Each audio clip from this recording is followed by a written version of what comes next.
सूर्य हमें पूरब से पश्चिम जाता हुआ क्यों दिखाई देता है? आपके मन में कभी सवाल आया है कि सूर्य हमें पूरब से पश्चिम जाता हुआ क्यों दिखाई देता है? क्यों दिखाई देता है? क्योंकि पृथ्वी जो है वो अपनी धुरी में पश्चिम से पूरब की ओर घूम रही है। किधर की तरफ घूम रही है?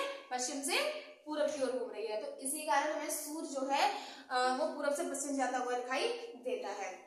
जैसे मान लीजिए हमारी ये पृथ्वी हो गई, ओके, ये हमारी सूर्य हो गया। मान लीजिए ये हमारा सूर्य हो गया, पृथ्वी नहीं, ये सूर्य हो गया। क्या हो गया? सूर्य। सूर्य समझेंगे सभी? ये सूर्य हो गया, ये हमारी पृथ्वी है। क्या है? पृथ्वी। ये हमारी पृथ्वी हो गई, ओके। तो पृथ्वी जो है वो किधर की तरफ घूम रही है? पश्चिम से पूरब की ओर।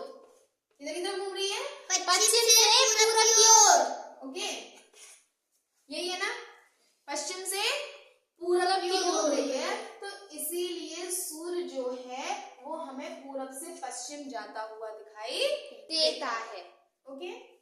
जैसे मान लीजिए कि हम ट्रेन में बैठे होते हैं तो हम पेड़ पौधे कभी कभी देखते होते हैं तो क्या लगता है कि वो पेड़ भी हमारे साथ गति कर रहे हैं, यानी वो हमारे साथ चल रहे हैं, हालांकि वो स्थिर होते हैं, वो नहीं चलते हैं। तो इसी प्रकार ये है, पृथ्वी अपनी धुरी पर पश्चिम से पूरब की ओर घूम रही है, पश्चिम से पूरब की ओर घूम रही है। तो इसीलिए जो सूर्य है वो हमें सूर्य पूरब से पश्चिम की ओर जाता हुआ दिखाई देता है। Okay, the sun appears from, अब ऐसे भी लिख सकते हैं इंग्लिश में अगर आप लिखना चाहें तो, the sun appears move to from west east to west, okay, because the earth rotates from west to east, okay.